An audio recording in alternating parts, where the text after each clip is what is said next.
हरे कृष्ण।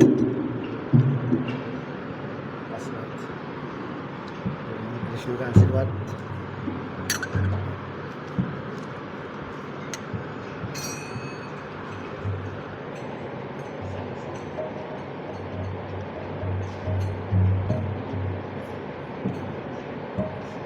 सुंदर कुंडल नयन विशाला।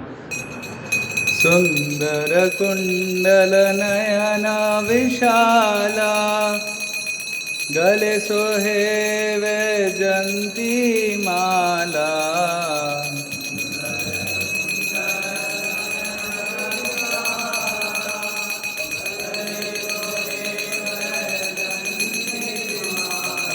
या छवि की बलिहारी राधे श्याम श्याम श्याम।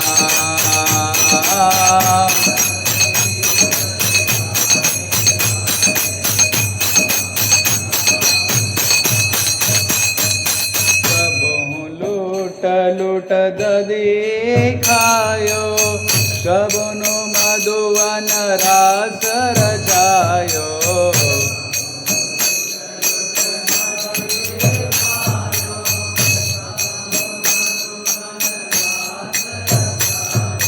नाचत विपिन विहारी राधे श्याम श्याम श्याम।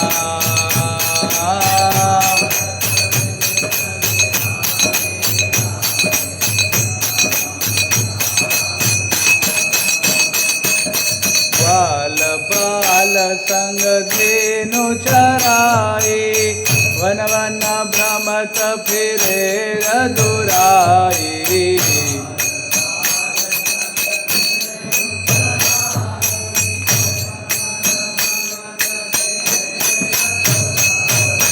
कांधे कमर कारी राधे श्याम श्याम श्याम।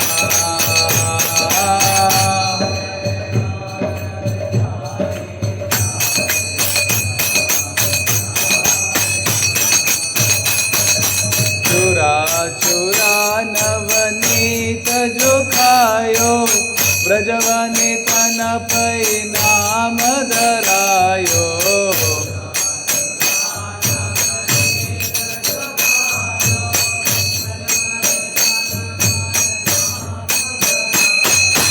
माखन चोर मुरारी राधे श्याम श्याम श्याम।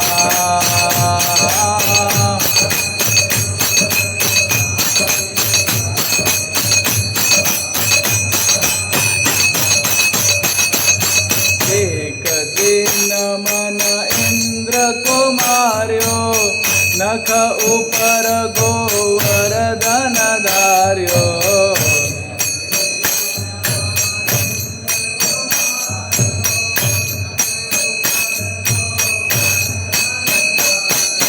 नाम पढ़ो गिरिधारी राधे श्याम श्याम श्याम।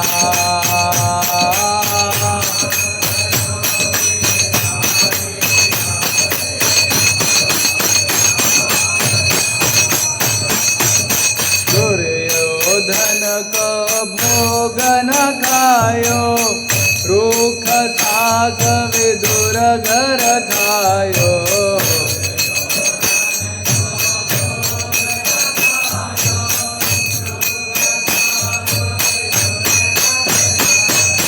ऐसे थे पुजारी राधे श्याम श्याम श्याम।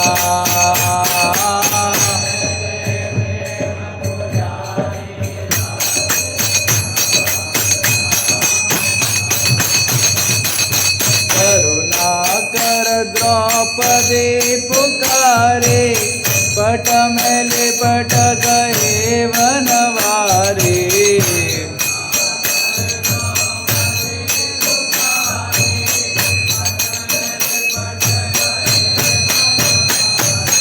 निरख रहे नर नारी राधे श्याम श्याम श्याम।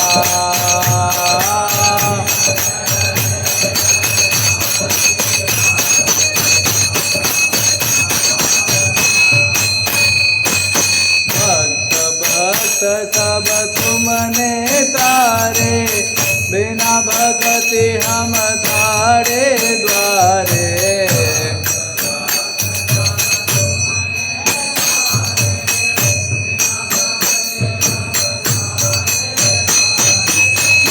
जो खबर हमारी राधे श्याम श्याम श्याम।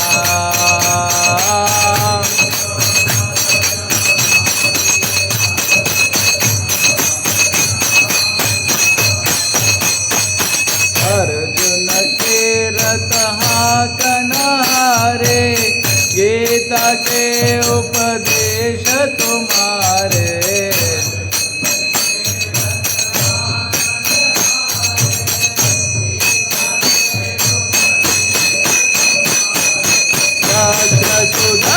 सुदर्शनधारी राधे श्याम श्याम श्याम।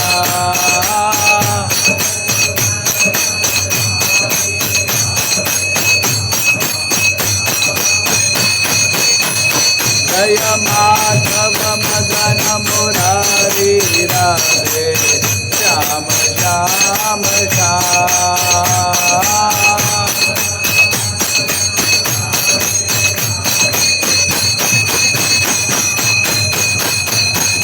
जय केशव कलिमलहारी राधे श्याम श्याम श्याम।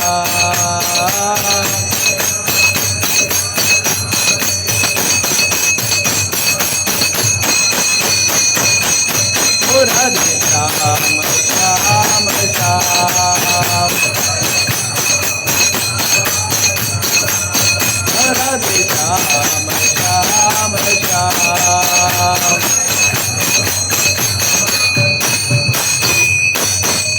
जय श्री राधा माधव भगवान की, श्री राम संकीर्तन की जय। राधा माधव कुंज बिहारी,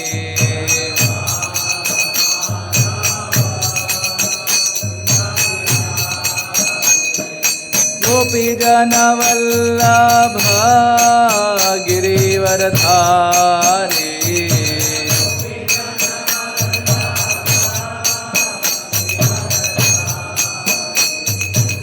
यशोदानंदन ब्रज जन रंजन,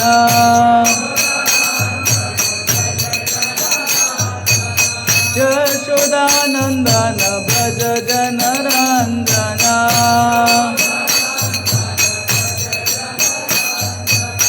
यमुना तीरा वनचारी,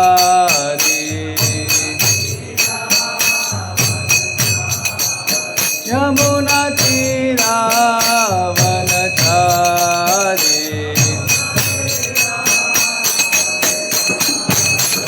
जय राधा माधव कुंज बिहारी।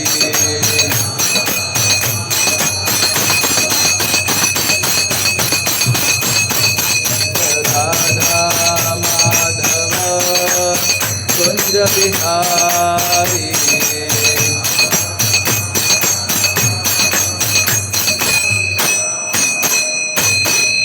जय ओम विष्णुपाद परमहंस परिव्राजकाचार्य अष्टोत्तर शत Srimad divine grace AC Bhaktivedanta Swami Srila Prabhupada की जय। ओम विष्णुपाद परमहंस परिव्राजकाचार्य अष्टोत्तर शत श्रीमद इस डिवाइन ग्रेस शिला भक्ति सिद्धांत सरस्वती गोस्वामीराज प्रभुपाद की, अनंत कोटि वैष्णव वृंद की, नामाचार्य श्री हरिदास ठाकुर की।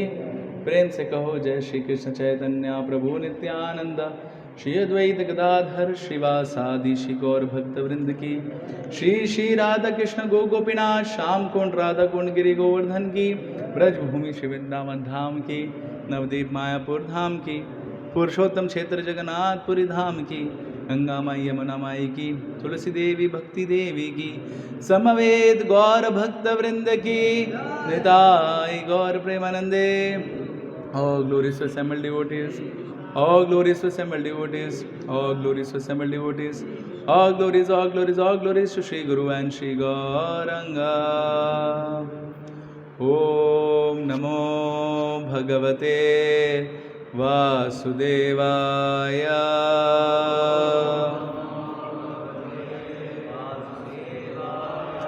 ॐ नमो भगवते वासुदेवाय।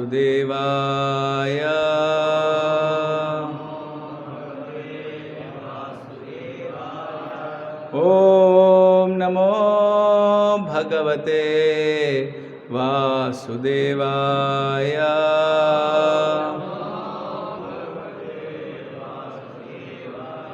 नारायणं नमस्कृत्यं नरं चैव नरोत्तमं देवीं सरस्वतीं व्यासं ततो जयमुदीरये। नष्टप्रायेषु भद्रेषु नित्यं भागवत सेवया भगवती उत्तमश्लोके भक्तिर्भवति नैष्टिकी। कृष्णाय वासुदेवाय देवकी नंदनाय च नंदगोपकुमाराय गोविंदाय नमो नमः। हरे कृष्णा। आज हम पढ़ रहे हैं श्रीमद् भागवतम स्कंद 10 अध्याय 58 श्लोक क्रमांक 1। श्री शुक उवाच एकदा पांडवान् द्रष्टुं प्रतीतान् पुरुषोत्तमा इंद्राप्रस्थं गता श्रीमान् युयुद्धानादिभिर्वृता। श्रीशुक उवाच एकदा पांडवान् द्रष्टुं पतितान् पुरुषोत्तमा इंद्राप्रास्थं गता श्रीमान् युयुद्धानादिभिर्वृता। श्रीशुक उवाच एकदा पांडवान् द्रष्टुं प्रतीतान् पुरुषोत्तमा इंद्रप्रस्थं गता श्रीमान् युयुद्धानादिभिर्वृता।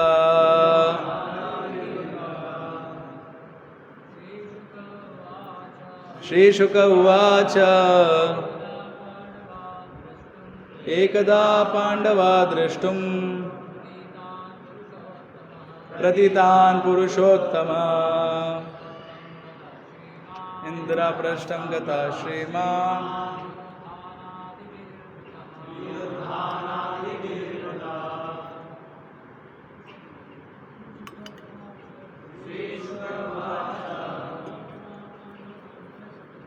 एकदा पांडवान् द्रष्टुं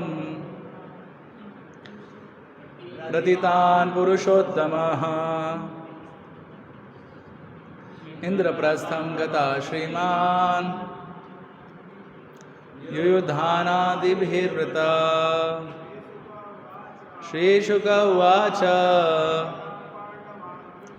एकदा पांडवान् दृष्टुं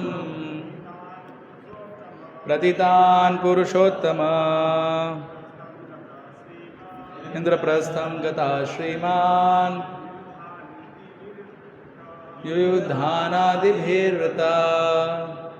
शब्दार्थ, अनुवाद और तात्पर्य कृष्ण कृपा मूर्ति ऐसी भक्तिवेदांत स्वामी श्रील प्रभुपाद के शिष्य द्वारा श्रील प्रभुपाद की।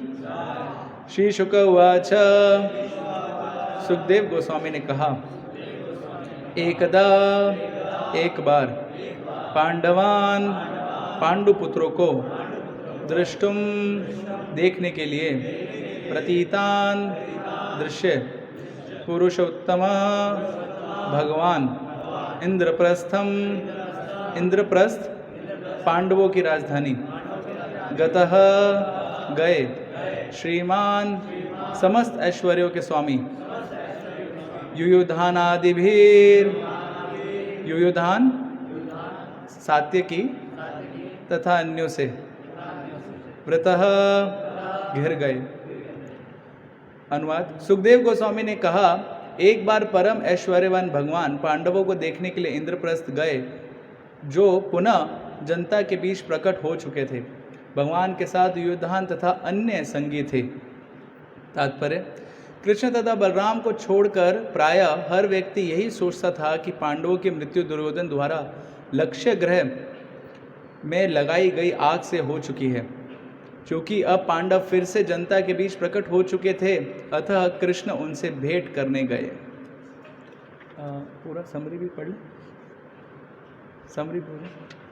तो ये अध्याय आज 58 अध्याय प्रारंभ हो रहा है, जिसका शीर्षक है श्री कृष्ण का 5 राजकुमारियों से विवाह।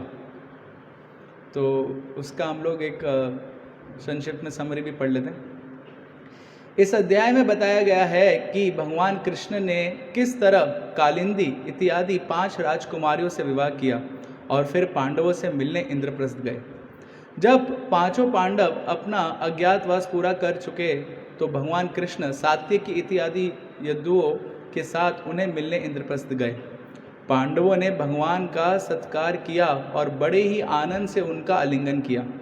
पांडवों की नवविवाहित पत्नी द्रौपदी लज्जाती हुई कृष्ण के पास आई और उन्हें नमस्कार किया।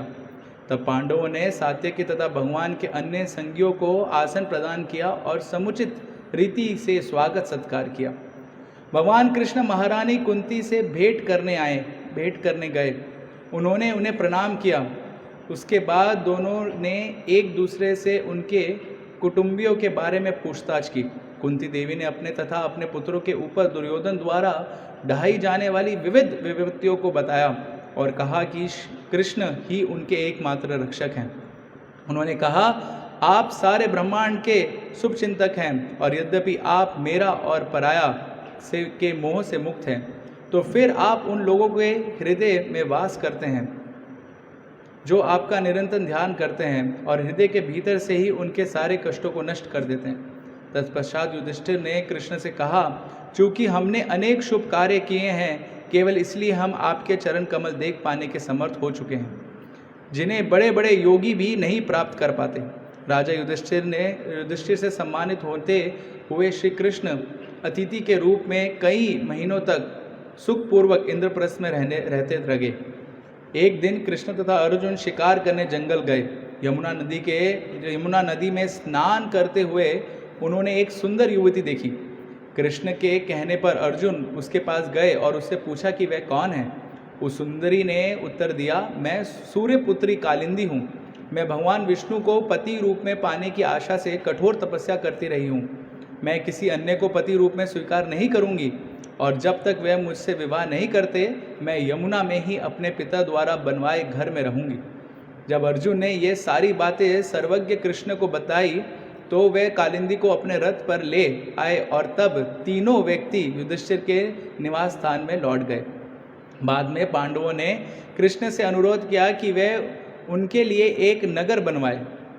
उन्होंने देवताओं के शिल्पी विश्वकर्मा को भेजकर एक अत्यंत आकर्षक नगरी तैयार कर दी। वहां अपने भक्तों के साथ कुछ काल तक रहकर भगवान ने उन्हें तुष्ट किया।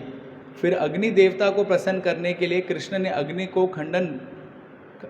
को खांडव वन देने की व्यवस्था की। कृष्ण ने अर्जुन से उस जंगल को जला डालने के लिए कहा और वे अर्जुन के साथ सारथी बनकर गए। अग्नि इस भेंट से इतना प्रसन्न हुआ कि उसने अर्जुन को गांडीव धनुष, घोड़े, रथ, 2 तुनीर तथा 1 तरकस दिए।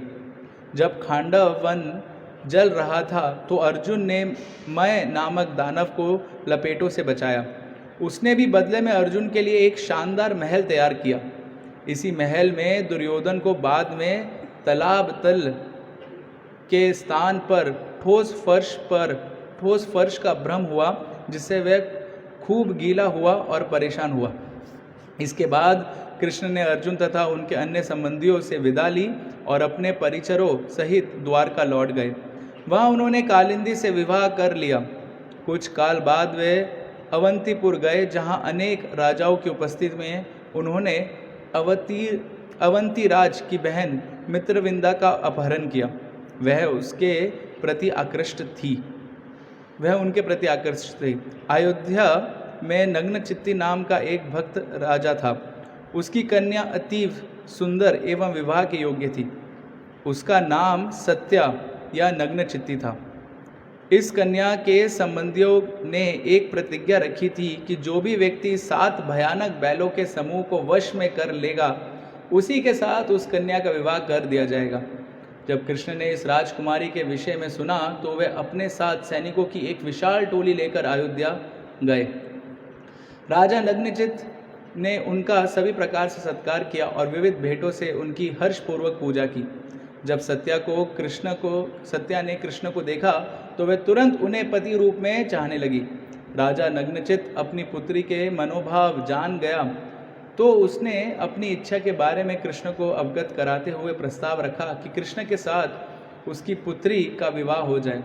उसने कृष्ण से स्नेहपूर्वक कहा, अकेले आप ही मेरी पुत्री के उपयुक्त पति होंगे और यदि आप 7 बैलों को वश में कर लेंगे तो आप अवश्य ही उससे विवाह कर सकते हैं।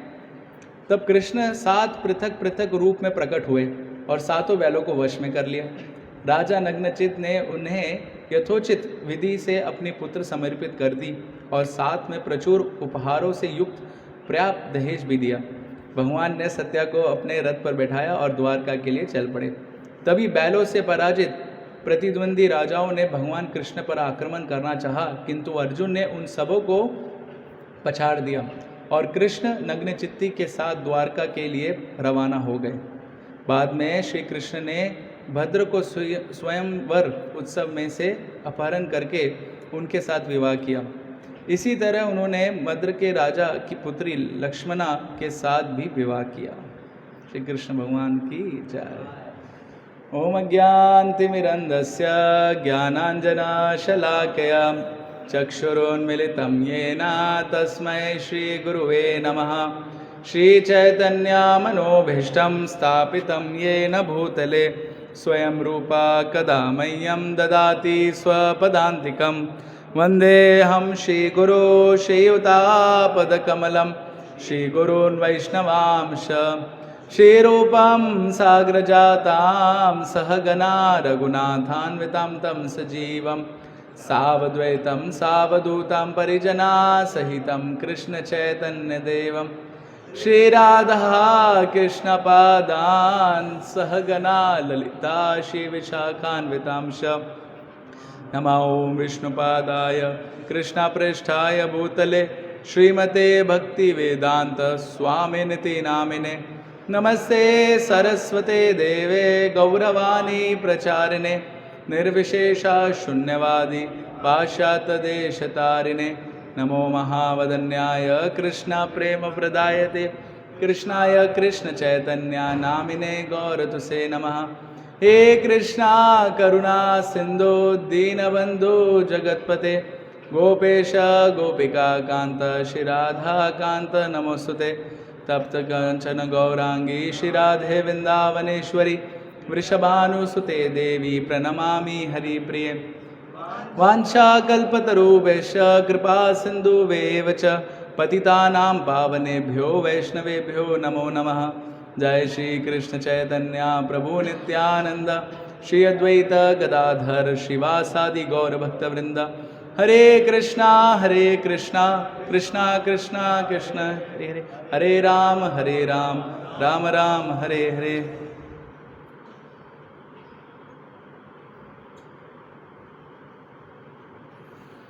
हरे कृष्णा। सर्वप्रथम मैं सभी भक्तों का आशीर्वाद की याचना करता हूँ जिससे हम भगवान के इन लीलाओं के ऊपर कुछ चर्चा कर सकें और विशेष करके इस कृष्ण प्रेमानंद प्रभु और बाकी वरिष्ठ भक्त, क्योंकि भक्तों की कृपा से ही हम भगवान की लीलाओं के ऊपर कुछ चर्चा कर सकते हैं और उसका वर्णन कर सकते हैं, जिसका उद्देश्य भगवान के गुणों का गुणगान और मेरे हृदय का शुद्धिकरण है। हरे कृष्ण।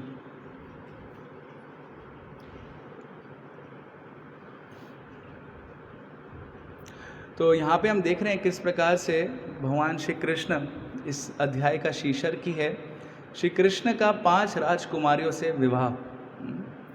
और ये सारे विवाह कोई साधारण विवाह नहीं है, बहुत ही विशेष प्रकार से भगवान विवाह संपन्न कर रहे हैं। और विशेष कर कि नग्न चित्ती के साथ 7 बड़े बड़े विशाल है ना बैलों के समूह को कैसे उन्होंने वश में किया, ये सारी चर्चा हम आगे करेंगे। परंतु यहाँ पे हम देखते हैं कि किस प्रकार से भगवान अपनी भगवत्ता का पूरा प्रदर्शन कर रहे हैं। कैसे पांडवों के पास आ रहे हैं, उनको राजमहल बना के दे रहे हैं और इतना विशाल काय है ना वो खांडव प्रस्थ वो जलवाया और उसके बाद कैसे विश्वकर्मा को बुला के और अलग से एक महल भी बनाया। इतना सब भगवान ये लीलाएं कर रहे हैं जो पूरी की पूरी ऐश्वर्य से भरी है। परंतु उसके विपरीत हम देखते हैं कि वृंदावन में भगवान की लीलाएं माधुर्य से भरी है और वहाँ पे भगवान जो भी कुछ लीला करते हैं वो पता ही नहीं चलता है कि सही में ये भगवान है भी कि नहीं। परंतु भगवान के जो भक्त हैं वो हमेशा इसका स्मरण रखते हैं कि भगवान सही में कितने महान हैं। वृंदावन वासियों के बारे में वर्णन आता है कि उसमें वो तो पूरा भूल ही जाते हैं कि भगवान कृष्ण भगवान भी हैं। वो तो उनको अपना ही एक छोटा बालक के रूप में समझते हैं। परंतु फिर भी वृंदावन में कुछ लोग हैं ऐसे जो भगवान की महानता को जानते हैं। ऐसा वर्णन आता है कि वृंदावन में अलग अलग प्रकार के पंछी हैं और पतझड़ के मौसम में सारे पंछी एक साथ आ जाते हैं और एक साथ आके वो गाना शुरू करते हैं, जैसे कोयल, मोर इत्यादि। और जब वो गाते हैं तो वो जो पूरा एक गाना का जो रिदम बनता है, अलग अलग तरीके से उनकी आवाज़ होती है, वो इतना मनमोहक लेती है कृष्ण का और बाकी गोपों का। परंतु उनके गाने में भी संदेश छुपा है, क्योंकि आचार्य बताते हैं कि वो जो पंछी हैं वो नॉर्मल नहीं है। वो लोग बहुत बड़े बड़े ऋषि मुनि थे जिन्होंने बहुत तपस्या करी, बहुत ज्ञान अर्जित किया और फिर वो जाके मोर या कोयल बनते हैं वृंदावन में। और वहाँ पे जाके फिर वो कुछ ना कुछ तरीके से कृष्ण का गुणगान करना चाहते हैं। परंतु कैसे गुणगान करेंगे? तो कृष्णदास कविराज गोस्वामी इसके वर्णन बताते हैं कि कैसे जो मोर है और जो कोयल है और बाकी जो पंछी हैं वो कैसे कृष्ण का गुणगान कर रहे हैं। तो बताते हैं कि कैसे वो जो पंछी है वो आके बोलते हैं केका केका ऐसे करके, क्योंकि वही उनकी बोली है, ऐसे ही बोलते हैं। और वो केका केका के पीछे बहुत बड़ा एक संदेश छुपा है। वो संदेश क्या है कि कौन है जो कृष्ण जैसी अद्भुत लीलाएं कर सकता है इस संसार में? कोई है जो कृष्ण जैसी अद्भुत लीलाएं कर सकता है? तो वो ऐसे करके वो जो बड़े बड़े ऋषिगण है वो गुणगान कर रहे हैं। और फिर बाकी पंछी जवाब देते हैं क्वा वाह, मतलब कि आप सही बोल रहे हो कि कृष्ण जैसी अद्भुत लीलाएं कोई नहीं कर सकता, लेकिन उसमें भी सबसे अद्भुत लीला जो कृष्ण करते हैं वो क्या करते हैं? वृंदावन में करते हैं, है ना। क्योंकि वहाँ पे जो लीला करी वो ब्रह्मा जी भी भ्रमित हो गए, शिव जी भी भ्रमित हो गए, नारद मुनि सब लोग चौंक गए कि कैसी लीला कर रहे हैं भगवान। परंतु उसके विपरीत हम यहाँ पे देख रहे हैं कि कैसे भगवान अभी अपना पूरा ऐश्वर्य के साथ लीलाएं कर रहे हैं। परंतु दोनों ही परिस्थिति में एक चीज़ कॉमन है। वो क्या है? वो ये है कि भगवान भक्त वत्सल है। अपने भक्तों को आनंद प्रदान करने के लिए भगवान ये लीला करते हैं। इसलिए जब भी भगवान की कोई भी लीला होती है तो उसमें हम देखते हैं कि भगवान कैसे अपने भक्तों को आनंद प्रदान करने का प्रयास करते हैं। परंतु जब एक साधक ये नहीं जानता कि कैसे उसके जीवन में भी कुछ भी हो रहा है, वो उसमें भी भगवान का हाथ है, तो वो साधक क्या हो जाता है? वो भ्रमित हो जाता है और भक्ति के पद से वो च्युत हो जाता है। तो इसलिए सभी भक्तों को एक चीज़ जो हमेशा ज्ञात रहनी चाहिए कि भगवान चाहे वृंदावन में है, भगवान चाहे मथुरा में है, द्वारका में है, या इस भौतिक जगत में हमारे साथ हैं अर्च विग्रह के रूप में या हरिनाम के रूप में या ग्रंथ के रूप में, परंतु भगवान हमेशा अपनी भक्तों की रक्षा करते हैं। और रक्षा ही नहीं करते, भगवान बहुत वो क्या एंथुसियास्टिक तत्पर है अपने भक्तों को अपने पास लाने के लिए। इसलिए कभी भी भक्त को भक्ति में हतोत्साहित नहीं होना चाहिए कि मैं इतना दिनों से भक्ति कर रहा हूँ लेकिन कुछ अनुभूति नहीं हो रही है। तो जितना उत्साह हमारे अंदर है भगवान की अनुभूति को प्राप्त करने का, उससे बहुत ज़्यादा उत्साह किसके अंदर है? भगवान के अंदर है, हमको शुद्ध भक्त बनाने का। परंतु भगवान एक ही इच्छा करते हैं कि हम उनके दिए गए पथ पर चलते रहे। जय श्री श्री राधा माधव ललिता विशाखा सखी की जय, श्री श्री जानकी जानकी वाले लक्ष्मण हनुमान की जय, श्री श्री निताई गौर सुंदर की जय, शिला प्रभुपाद की जय। बस यही अपेक्षा करते हैं कि हम उनके दिए गए पथ पर चलते रहे। और कैसे चले? रूप गोस्वामी बताते उत्साह के साथ, निश्चय के साथ और धैर्य के साथ। इसमें उत्साह हमको प्राप्त हो जाता है उत्साहित भक्तों के साथ रह के, निश्चय भी हमको प्राप्त हो जाता है जो भक्त है, जो निष्ठावान भक्त है उनके साथ रह के। परंतु ये धैर्य कैसे प्राप्त होगा? इस धैर्य को कैसे हम लोग प्राप्त कर सकते हैं? तो उसके लिए वर्णन आता है कि कैसे जब हम उन भक्तों के बारे में सुनेंगे जिन्होंने वो धैर्य प्रकट किया अपने जीवन में, तो फिर हम वो धैर्य अपने जीवन में भी प्राप्त कर सकते हैं। वैसे ही एक लीला यहाँ पर हम देख रहे हैं जो प्रारंभ हो रही है कि पांडवों को हो गया था, वो अज्ञातवास के लिए गए थे, और ऑफकोर्स उससे पहले दुर्योधन ने उनको मारने के लिए उनको लक्षगृह भेजने का पूरा एक प्लान बताया था, जो देवकीनंदनपुर ने बहुत अच्छे से समझाया था। और वहाँ पे जाते जाते उनको विदुर ने छुपके से बता दिया था कि कैसे आपको वहाँ से बच के निकलना है। अभी देखिए पांडवों के जीवन में कितना सब कुछ कष्ट वगैरह आ रहा है उनको, परंतु एक चीज़ उनकी भी फोकस है, वो धैर्य है कि हमको भगवान कृष्ण की सेवा करनी है और भगवान कृष्ण की भक्ति करनी है, और इसलिए भगवान भी उनके साथ आदान प्रदान कर रहे हैं। अभी यहाँ पे वर्णन आ रहा है कि जब पांडव अज्ञातवास में थे, लक्षगृह में जलने के बाद, अज्ञातवास नहीं, लक्षगृह में जलने के बाद सब लोग ऐसा मान रहे थे कि पांडव क्या हो गए हैं, जल गए, मर गए, और फिर वापस प्रकट हुए वो यहाँ पे। तब कृष्ण भगवान उनसे भेंट करने के लिए आ रहे हैं। परंतु उससे पहले उनके जीवन में क्या हुआ है, कैसे उनका जीवन गया, उसको हम लोग थोड़ा सा चर्चा करेंगे कि किस प्रकार से तब पांडव लक्षगृह से बच के निकले।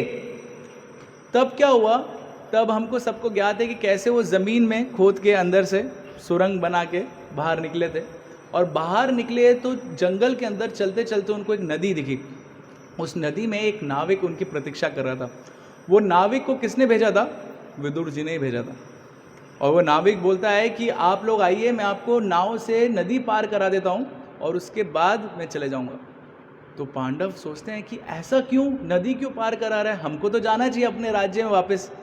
तो वहाँ पे वो बताते हैं कि कैसे अभी आपका जाना अच्छा नहीं है, क्योंकि अभी अभी आपकी खबर फैली है कि आप सब लोग मर गए हैं और दुर्योधन वगैरह बहुत खुश हो रहे हैं, तो कृपया करके उनको खुश रहने दीजिए।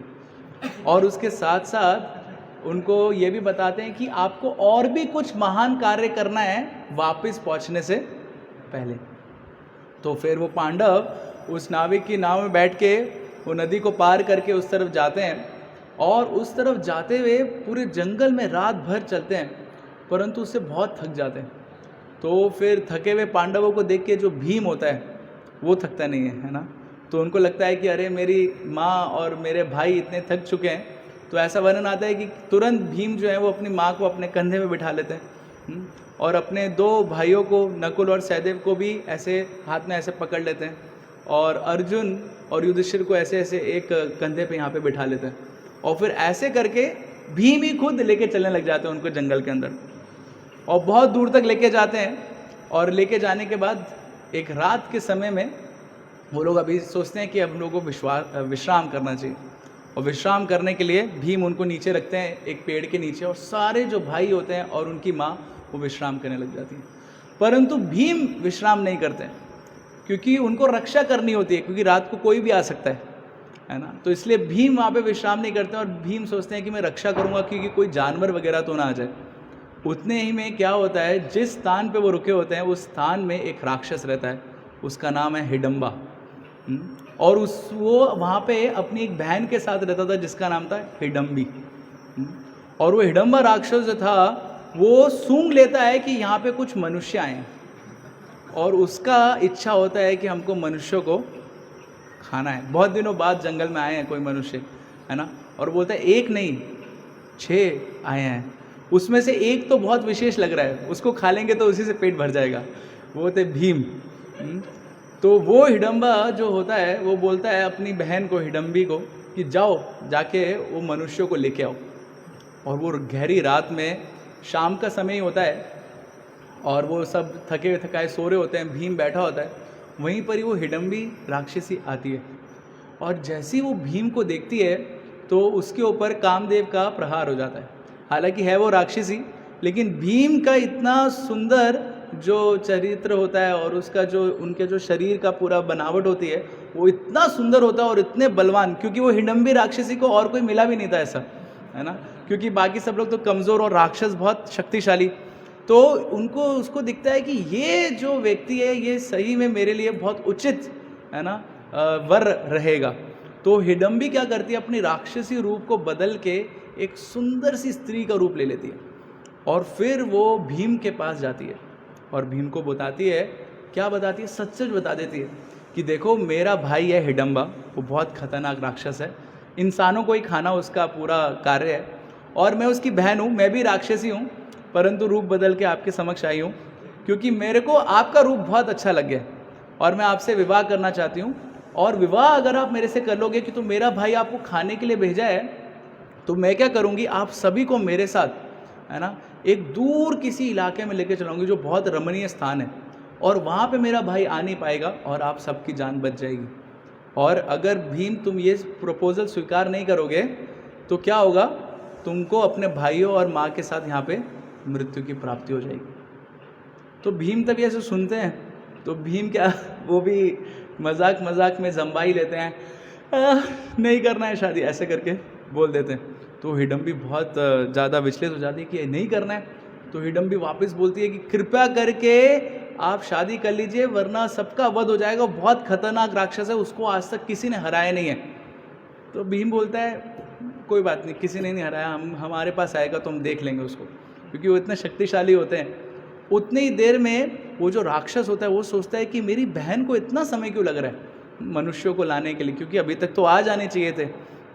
तो हिडम्बा राक्षस स्वयं वहाँ पे आ जाता है और उसको देख के वो हिडम्बी डर जाती है, अरे मेरा भाई आ गया है, तो वो छुपने लग जाती है। और भीम को वो जब राक्षस देखता है तो राक्षस के मुंह में भी पानी आ जाता है कि अरे इसको खाऊंगा मैं, है ना, कितना शक्तिशाली है। तो राक्षस तुरंत भीम के ऊपर आक्रमण कर देता है। अभी भीम बहुत सेंसिटिव रहते हैं, तो वो सोचते हैं कि मेरे भाई और माँ यहाँ पे विश्राम कर रहे हैं, अगर मैं यहाँ पे युद्ध करूँगा तो ये लोग उठ जाएंगे। तो भीम क्या करते हैं, वो राक्षस को पकड़ के बहुत दूर ले जाते हैं जहाँ पे उनको सुनाई ना दे कि लड़ाई हो रही है वो राक्षस और भीम के बीच में, और फिर वहाँ पे जाके राक्षस के साथ लड़ाई करते हैं। और हिडम्बी सब कुछ देख रही होती है और हिडम्बी के हृदय में दो इच्छाएं प्रकट होती है कि मेरा भाई जीते और मेरा होने वाला पति भी जीते, है ना। तो ऐसे दो इच्छाएं उसके हृदय में प्रकट होती है, परंतु भीम इतने शक्तिशाली होते हैं, वो एक प्रहार करते हैं और वो हिडम्बा नाम के राक्षस को वहीं पर ही वध कर देते हैं। और जैसे ही वध होता है उसका, वो इतनी तेज चिल्लाता है, उससे जो पांडव और कुंती सो रहे होते हैं वो भी उठ जाते हैं और वो देखते क्या हो रहा है। तो देखते हैं कि एक विशाल राक्षस, और वहाँ पे अभी अभी भीम ने उसका वध किया है। तो उनको पता नहीं होता कि वध हुआ है, तो अर्जुन तुरंत भागता है देखने के लिए क्या हो रहा है मेरे भाई को, लेकिन वहाँ पे जाके देखता है कि भाई ने अकेले ही वो हिडम्बा राक्षस का वध कर दिया। और फिर भीम आते हैं पांडवों के पास और कुंती के पास, वो बोलते हैं सॉरी आपको डिस्टर्ब हो गया, वो राक्षस आया था उसका वध कर दिया है। और फिर वो निश्चित करते हैं चलो हम आगे चलते हैं। तो फिर बोलते हैं हम लेकिन बहुत थके हुए हैं। तो फिर क्या करते हैं, भीम उनको अपने कंधों पे उठा लेते हैं, हाथ से पकड़ लेते हैं और आगे चलना प्रारंभ करते हैं। लेकिन वो हिडम्बी जो थी, हिडम्बनी है, वो पीछे पीछे चलने लग जाती है और उसको पता है कि ये भीम तो मेरे साथ विवाह नहीं करेगा। तो वो क्या करती है, वो युधिष्ठिर महाराज को बोलना शुरू करती है। वो बोलती है युधिष्ठिर महाराज को, देखो आप धर्मराज हैं, आपको पता है कि कैसे अगर कोई स्त्री किसी पुरुष के पास आती है और उसको बोलती है कि आप मेरे से विवाह करो, तो पुरुष को मना नहीं करना चाहिए। आप कृपया करके बताइए अपने भाई को। तो युधिष्ठिर महाराज देखते हैं हिडम्बनी को और वो देखते हैं कि ये है राक्षसी, लेकिन बातें बहुत अच्छी बातें कर रही हैं, इसको पूरा धर्म वर्ग के बारे में पता है सब कुछ, तो ये अच्छी एक स्त्री रहेगी मेरे भाई के लिए, भीम के लिए, और शक्तिशाली भी है। तो युधिष्ठिर महाराज धर्मराज हैं, उनके मन में कोई और विचार नहीं आ सकता, तो वो कह देते हैं भीम को कि भीम तुम विवाह कर लो, क्या प्रॉब्लम है। तो लेकिन भीम बोलता है नहीं नहीं विवाह नहीं करना है। तो राक्षसी कुंती के पास जाती है और कुंती को बोलती है कि कृपया करके अपने पुत्र को बोलो विवाह कर ले, और आप एक स्त्री हैं और आप दूसरी स्त्री का दुख समझ सकती हैं, कैसे उसको हमेशा रक्षा की एक ज़रूरत रहती है, तो कृपया करके आप बोलिए भीम से कि मेरे को रक्षा प्रदान करो और विवाह करो। और मैंने उनको बोला है विवाह करने के बाद हम ऐसे स्थान पे लेके जाएंगे, वहाँ पे इतना रमणीय जगह है, वहाँ पे झरने बह रहे हैं, वहाँ पे अगर आप वहाँ का जल भी ग्रहण कर लेंगे तो अमृत के समान है और आप सबकी थकावट मिट जाएगी। तो कृपया करके आप भीम को बोलिए आप मेरे से विवाह कर ले। तो इतना तब वो सब कुछ करती है, तो कुंती महारानी भी बोलती हैं भीम को, भीम कृपया करके उससे विवाह कर लो। अभी भीम आज्ञाकारी पुत्र तो भीम बोलता है ठीक है मैं विवाह कर लेता हूँ, परंतु एक शर्त है। शर्त क्या है कि जैसे ही मैं इसको एक पुत्र की प्राप्ति करूँगा मैं इसको छोड़ के चले जाऊँगा। तो वो राक्षसी बोलती है ठीक है, इसमें कोई प्रॉब्लम नहीं है। और फिर वो भीम स्वीकार करता है उसको, उनको अपने पत्नी के रूप में। और वो हिडम्नी क्या करती है, वो सबको लेके जाती है एक ऐसे रमणीय स्थान पे जहाँ पे सारे पांडव बाकी और कुंती महारानी बहुत सारा कुछ खाते हैं पीते हैं और विश्राम करते हैं। और हिडम्नी जो है वो भीम के साथ अलग अलग प्रकार से आदान प्रदान करती है। और वहाँ पे भीम उनको एक पुत्र की प्राप्ति कराते हैं जिसका नाम होता है घटोत्कच। और वो घटोत्कच होता तो वैसे राक्षसी का पुत्र है, लेकिन ऐसा वर्णन आता है कि उसके अंदर सारे के सारे एक देवी देवता जैसे गुण होते हैं। बहुत ही ज़्यादा सुशील उसके अंदर गुण आ जाते, क्योंकि वो राक्षसी ने किसका संग किया था, भक्त का संग किया था, भीम का संग किया था।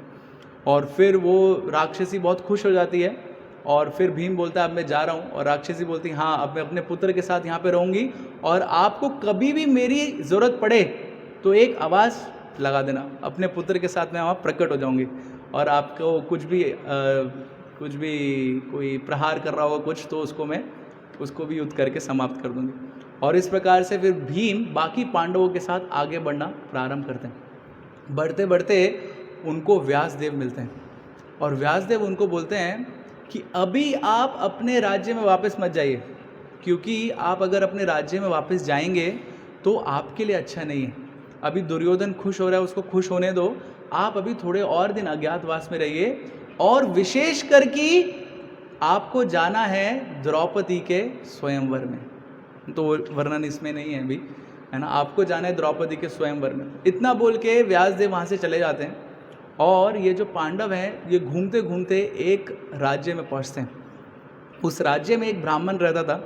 उस ब्राह्मण की विशेष बात क्या थी कि वो ब्राह्मण अतिथि सत्कार में इतना निपुण था कि कोई भी आता था अतिथि तो उसको अपना घर दे देता था रहने के लिए, और स्वयं अपने परिवार के साथ बाहर के इलाके में या छोटे से किसी घर में रहने लग जाता था, क्योंकि उसको अतिथि सत्कार इतना प्रिय था। तो तब वो देखता है कि ये जो 5 कुछ साधु वेश धारण करके और एक स्त्री उनकी जो माँ है उनके साथ ये पांडव, और उसको तो पता नहीं होता पांडव है कौन है, वो आए हैं तो तुरंत उनको भी अपना जो घर है वो दे देता है। अभी पांडव वहाँ पे रहते हैं और व्यासदेव की जो इंस्ट्रक्शन होता है कि तुमको जाना है स्वयंवर में, उसका प्रतीक्षा करते रहते हैं कि कैसे जाएंगे, हमको स्वयंवर कैसे पता चलेगा। तब तक उस गांव में पांडव और कुंती सब लोग वहाँ पे रहने लग जाते हैं और वहाँ पे अपना पालन पोषण कैसे करते हैं, तो पांडव हर दिन जाते हैं कुछ भिक्षा मांग के लाते हैं और वो भिक्षा में जो कुछ मिलता है घर में आके बनाते हैं और कुंती को देते हैं और कुंती वो सब बांटती है। तो जितना सबको देती है उतना अकेले किसको देती है, भीम को देती है, क्योंकि वो खाने में वैसा उनका एपिटाइट था, तो इतना ज़्यादा वो भीम को दे देती है और भीम वहाँ पे फिर स्वीकार करता है।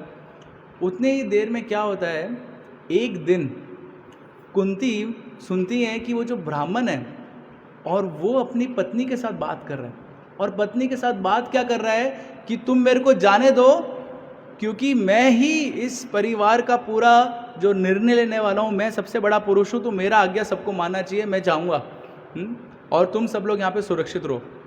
तो वहाँ पे उनकी पत्नी बोलती है कि आप कैसे जा सकते हैं, मैंने ये प्रतिज्ञा ली है कि आपकी रक्षा ही मेरे जीवन का उद्देश्य है, तो मैं आपको कैसे जाने दे सकती हूँ, मेरे को जाना है, आप यहाँ पे सुरक्षित रहिए।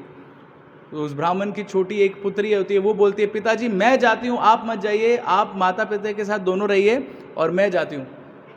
तो ये कुंती महारानी सोचते क्या बातें कर रहे हैं ये, तो बातों बातों में उनको पता चलता है कि क्या बातें कर रहे हैं। वो बातें कर रहे होते हैं कि उस राज्य में एक राक्षस होता है जिसका नाम होता है बका। वो राक्षस उस राज्य में कभी भी आक्रमण करता था और बहुत सारे मनुष्यों को खा के चले जाता था। तो राज्य वालों ने ये निर्धारित किया कि हम एक बार मीटिंग करते हैं और उस राक्षस को बताते हैं कि देखो हम आपके पास हर दिन एक पूरा बैलगाड़ी भर के बहुत सारा खाने का पदार्थ भेज दिया करेंगे, आप उसको खाओ, संतुष्ट रहो। लेकिन वो राक्षस बोलता है ठीक है वो तो मैं खाऊंगा, लेकिन जो वो बैलगाड़ी लेके आएगा उसको भी खाऊंगा, लेकिन तो हर दिन एक व्यक्ति को भी मैं खाऊंगा। तो गांव वाले सोचते हैं अरे हर दिन आके इतने सारे व्यक्ति को बिना इनविटेशन और बिना नोटिफिकेशन खा लेता है वो, तो ठीक है एक को खाएगा, कम से कम उसको पता रहेगा, और कई सालों में एक जने का नंबर आएगा तो एक परिवार से एक जना कम होगा, कोई प्रॉब्लम नहीं है। तो ऐसा करके वो लोग निर्धारित कर लेते हैं। तो यही वो ब्राह्मण और उनकी पत्नी का नंबर आ गया था अगले दिन, और उनको जाना था। तो वो सोच रहे थे कौन जाएगा हमारे परिवार में से। वो ब्राह्मण का एक छोटा पुत्र था। वो छोटा पुत्र आता है और वो बोलता है, पिताजी क्या आप डर रहे हैं राक्षस से, मैं जाता हूँ उस राक्षस का वध करके आऊँगा। तो पिताजी हंसने लग जाते हैं, क्या छोटा बेटा, इसको क्या पता है, कुछ पता नहीं है इसको। तो ये कुंती माता जो ये सुनती हैं तो उनके हृदय में ऐसा उत्पन्न होता है कि इन्होंने हमको आश्रय दिया है, तो हमको इनकी रक्षा करनी बहुत ज़्यादा ज़रूरी है। देखिए ये भक्त का वो एक बहुत महत्वपूर्ण चीज़ होता है, वो होती कृतज्ञता। क्योंकि भक्त के अंदर कृतज्ञता, जो भी हमारी थोड़ी सी भी मदद कर रहा है भक्ति में या भौतिक जीवन में, तो वो कृतज्ञ रहता है उसके प्रति। और ये ही कृतज्ञता है जो बहुत महत्वपूर्ण एक रोल प्ले करती है हमारी भक्ति में, क्योंकि गुरु कृष्ण हमारे को इतना सब कुछ प्रदान कर रहे हैं भक्ति में आगे बढ़ने के लिए। जैसे हम सुन रहे थे प्रभुपाद जी के बारे में कि कैसे प्रभुपाद जी ने स्वयं इतने कष्ट उठाए और इतने सारे मंदिर बनाए, लेकिन उन मंदिरों में रहते नहीं थे प्रभुपाद जी। परम पूज्य गिरिराज स्वामी महाराज जी ने जो बॉम्बे वाली बुक लिखी, उसमें बताते हैं कि सबसे ज़्यादा समय प्रभुपाद किसी मंदिर में रुके तो वो जुहू मंदिर में, वो भी सिर्फ 552 दिन बस। ये टोटल मिला के है ना, टोटल मिला के 552 दिन रुके।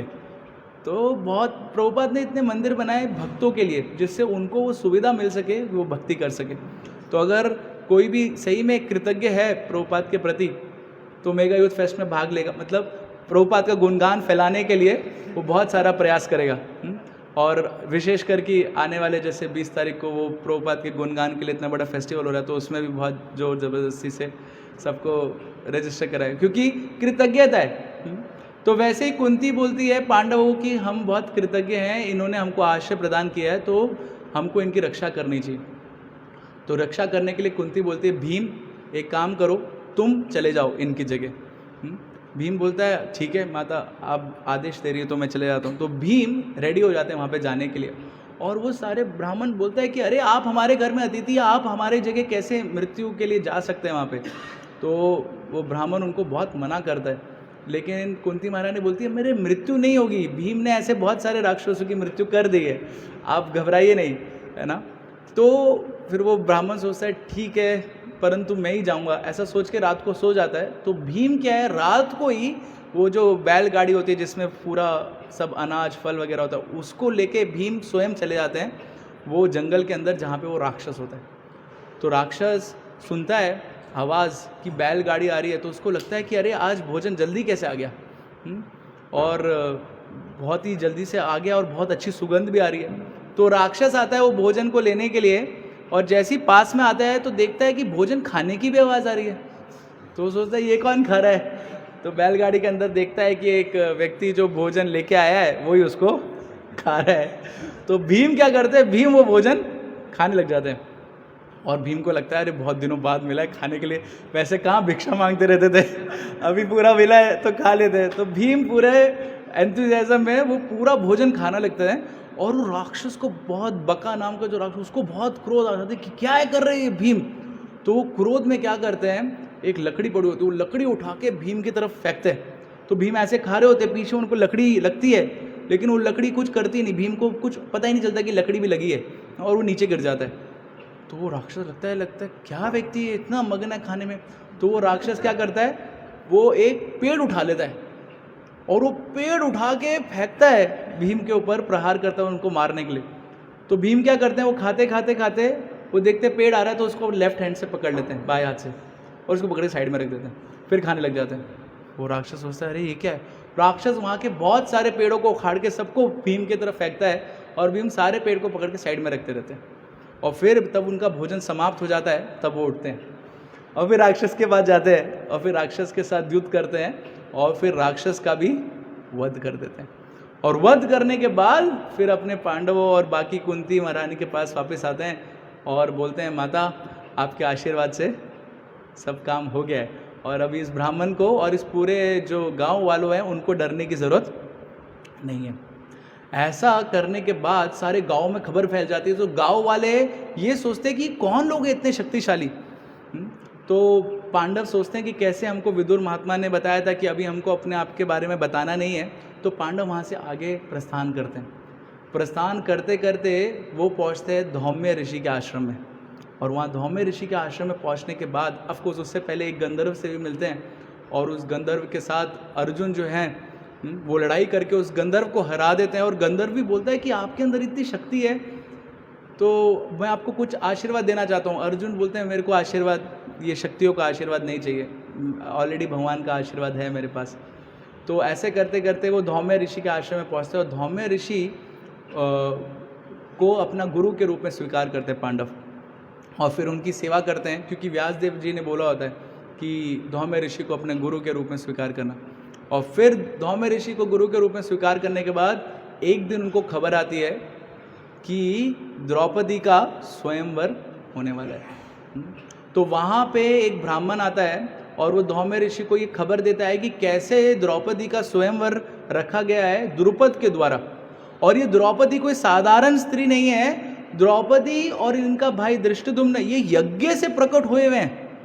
तो पांडव लोग बहुत गौर से, यज्ञ से प्रकट हुए, कौन है ऐसे स्पेशल लोग यज्ञ से प्रकट हो गए।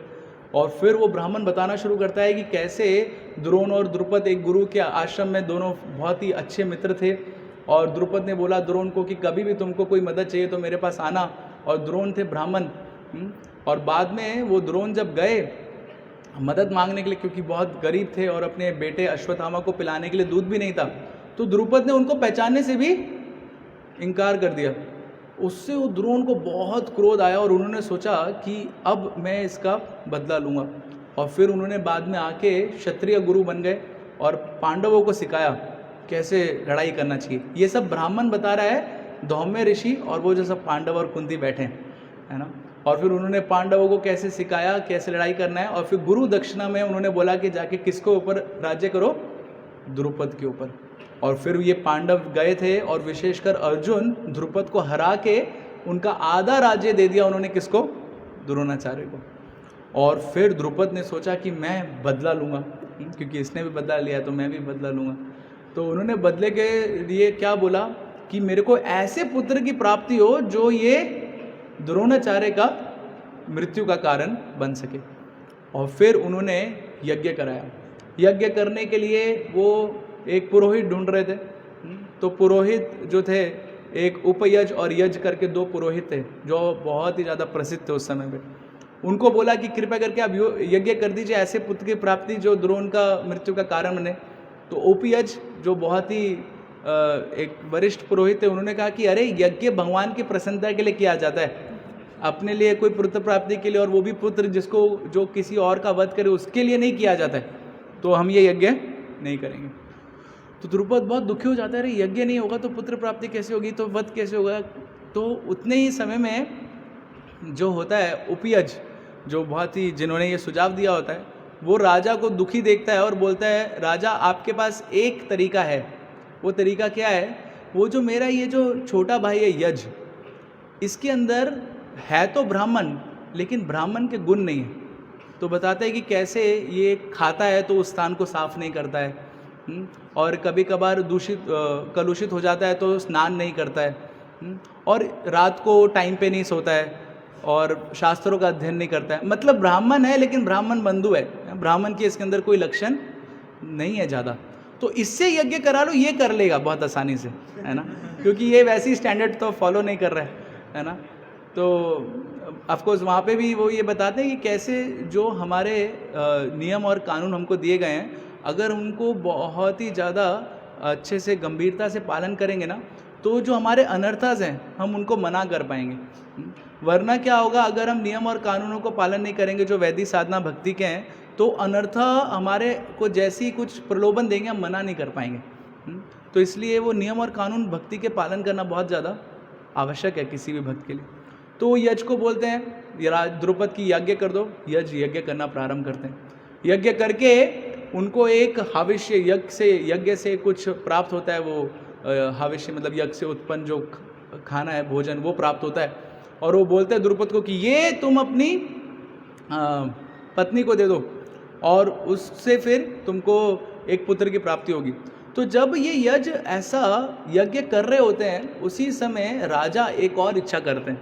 द्रुपद एक और इच्छा क्या करते हैं, वो बोलते हैं कि मेरे को पुत्र प्राप्त होगा तो वो मृत्यु का कारण बनेगा द्रोणा की, तो द्रोणा से तो बदला हो गया, लेकिन हमारे राज्य के ऊपर किया तो अटैक पांडवों ने था, और विशेष करके अर्जुन ने। तो अगर अर्जुन मेरा दामाद बन जाए और ऐसी एक पुत्री भी उत्पन्न हो जाए जिससे अर्जुन शादी कर ले, तो भी मेरा अर्जुन के ऊपर पूरा एक अधिकार आ जाएगा, तो अर्जुन से भी बदला हो जाएगा। तो ऐसा वो इच्छा करता है, और फिर जब उसको यज्ञ से हविष्य मिलता है तो फिर वो राजा की जो पत्नी होती है, द्रुपद की पत्नी, वो बहुत डर जाती है, क्योंकि वो बोलती है मैंने नॉर्मल प्रसाद खाया है, किचन में मिलता है, अभी ये तो स्पेशल गोविंदास मतलब कहीं से आ रहा है, तो इसको कैसे मैं ग्रहण कर सकती हूँ, और क्या है ये यज्ञ से निकला है, आग से निकला है, कुछ भी हो सकता है खतरनाक। तो वो मना कर देती है। और फिर वो जो पुरोहित होता है यज, वो सोचता है कि अरे इतने मेहनत से निकाला है, पुत्र प्राप्त होगा, ऐसे कैसे। तो वो क्या करता है, वो बोलता है अभी इसको कुछ तो स्थान देना पड़ेगा, तो उसको वापस अग्नि के अंदर डाल देता है, वहीं पर स्थान दे देता है। और फिर उस अग्नि से प्रकट होते हैं दो लोग, एक होती है द्रौपदी और एक होती है धृष्टद्युम्न। तो ये सारी कथा जब पांडव सुनते हैं तो उनको लगता है अब तो जाना ही है उनको स्वयंवर में, है ना। और वो सोचते हैं कि विशेष करके क्यों जाना है, क्योंकि ऑलरेडी वो द्रौपदी का विवाह अर्जुन से होना है, और ये सब कुछ तय है, और व्यासदेव जी ने भी बोला था हमको जाना है, तो हमको जाना ही चाहिए। तो फिर वो धौम्य के साथ जाते हैं, वो स्वयंवर में जाते हैं, और फिर उसका बहुत विस्तार वर्णन आता है कि कैसे स्वयंवर में अनेकों अनेकों राजाएं आए होते हैं, और द्रुपद जब ऊपर बैठते हैं, उनके एक तरफ धृष्टद्युम्न बैठते हैं, दूसरी तरफ द्रौपदी। तो द्रौपदी जब आती हैं तो उनका सुंदरता को देखते ही बहुत सारे राजा तो बेहोश हो जाते हैं, वो युद्ध भी नहीं कर पाते। और वहाँ पे एक कंडीशन रखी होती है द्रुपद राजा ने, क्योंकि उनको पता होता है कि अर्जुन से विवाह कराना है, तो अर्जुन बहुत एक्सपर्ट आर्चरर होते हैं, तो उनको पता है कि कुछ ऐसी कंडीशन रखेंगे जो सिर्फ अर्जुन ही फुलफिल कर पाए, नहीं तो कोई और आके भी विवाह कर सकता है। तो वो ये कंडीशन रखते हैं, जो अलग अलग जगह थोड़ा सा डिफरेंस है, लेकिन वो बता दें कि कैसे एक मछली है ऊपर, और उसके नीचे एक चक्र घूम रहा है, और उस चक्र में एक छेद है इतना सा, और जब वो छेद मछली के ऊपर आए तो तीर उस छेद से पार होना चाहिए और मछली को लगना चाहिए। ये करना है किसी भी योद्धा को। और वो तीर और धनुष भी वहीं पे रखा हुआ है, वो धनुष भी इतना भारी होता है कि हर कोई उसको उठा नहीं सकता है।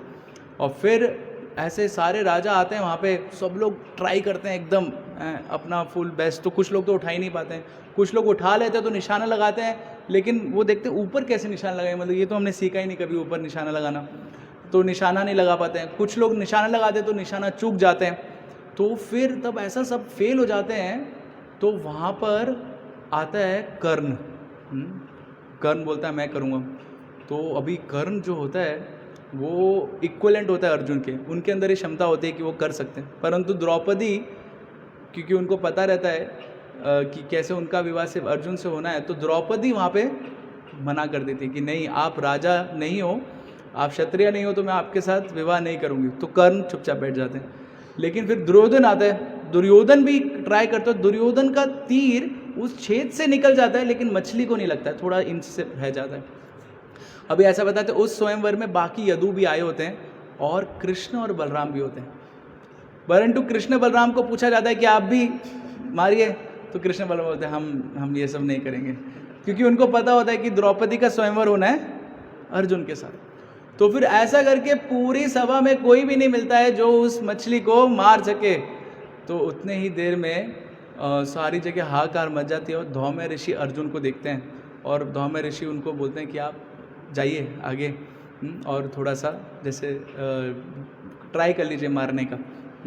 तो अर्जुन आशीर्वाद लेके आगे जाते हैं। जब अर्जुन आगे जाते हैं तो कृष्ण और बलराम जब देखते हैं अर्जुन और पांडवों को, तो कृष्ण बोलते हैं भैया दिख रहे हैं कौन है ये? बलराम जी तो अरे देखने में तो ऐसा एक साधु के वेश में है, परंतु बहुत अच्छे हष्टपुष्ट है। तो कृष्ण बोलते पांडव है ये। तो बोलते अच्छा हाँ ये तो पांडव ही है। तो वहाँ पे भगवान कृष्ण और बलराम जानते थे कि पांडव है, लेकिन बोलते नहीं, क्योंकि नहीं तो सबको पता चल जाएगा। तो ब्राह्मण आते हैं, वो ब्राह्मण अर्जुन जो है ब्राह्मण के रूप में बाहर आते हैं समक्ष में। सब क्षत्रिय बोलते हैं अरे हमारा अपराध करने के लिए आपने हमको यहाँ बुलाया, हम जो कार्य नहीं कर पाए वो एक ब्राह्मण को बोल रहे हैं आप करने के लिए, ऐसा कैसे संभव है? तो वहाँ पे धृष्टद्युम्न बोलता है कि आप क्षत्रियों को शर्म आनी चाहिए, आप कुछ भी कार्य नहीं कर पाए, इसीलिए हमने ब्राह्मणों को बुलाया, क्योंकि जो कार्य क्षत्रिय नहीं कर सकते वो कौन करेगा? ब्राह्मण करेंगे, क्योंकि ब्राह्मण ऊपर है क्षत्रियों के, इसलिए इनको हम अनुमति देते हैं। तो अर्जुन आते हैं वहाँ पे और वो तीर उठाते हैं और फिर निशाना लगाते हैं और भगवान का स्मरण करते करते वो तीर चलाते हैं और तीर सीधा जाके लग जाता है उस मछली को, और फिर उनका स्वयंवर हो जाता है द्रौपदी के साथ। ऑफ कोर्स उस समय कुंती माता वहाँ पे नहीं होती हैं, वो अपने घर पे होती हैं, और अर्जुन तब द्रौपदी को स्वयंवर में जीत के आते हैं, और फिर हमको पता है कैसे वो बताते हैं कि कैसे उन्होंने कोई वस्तु लेके आए हैं, तो कुंती महारानी बोलती है आप सब लोग आपस में बांट लीजिए, और फिर उसके बाद आगे लीला जाती है। फिर द्रौपदी के साथ स्वयंवर होने के बाद पांडव जो है वापस आते हैं, और फिर उनसे मिलने के लिए भगवान वहाँ पर आते हैं। तो यहाँ पे देख रहे हैं हम एक चीज़ कि पांडवों के जीवन में भी ऐसा नहीं है, बहुत सारी चीज़ें बहुत सरल जा रही थी। वो राक्षस को मारा, लक्षागृह में जल गए, जंगल में रहे, भीख मांग के रहा, और एक और राक्षस आया वो बका नाम का, उसको भी मारा, है ना, और अपने धर्म का भी उन्होंने पालन किया कि कैसे कृतज्ञ रहना चाहिए, और फिर ऋषि का आश्रय लिया, स्वयंवर में वहाँ पे भी बहुत प्रयास किया। परंतु एक चीज़ जो यहाँ पे हम देख रहे हैं कि भगवान स्वयं वापस वहाँ पर आ गए, वो पांडवों को उनके साथ आदान प्रदान करने के लिए। ऐसा बताते हैं कि भगवान बहुत समय तक पांडवों के साथ रहे। तो ये है भगवान की भक्त वात्सल्यता। भगवान अपने भक्त को कभी छोड़ते नहीं है, और प्रभुपाद जी तो उसका उदाहरण बहुत स्पष्ट रूप से देते हैं कि परमात्मा रूप में तो भगवान कभी भक्त के हृदय को छोड़ते नहीं है, चाहे वो आत्मा जो है वो जानवर की योनि में चले जाए, चाहे वो इंसान की योनि में हो, वृक्ष की योनि में हो, कीट पतंगे किसी भी योनि में हो, लेकिन परमात्मा हमेशा रहते हैं।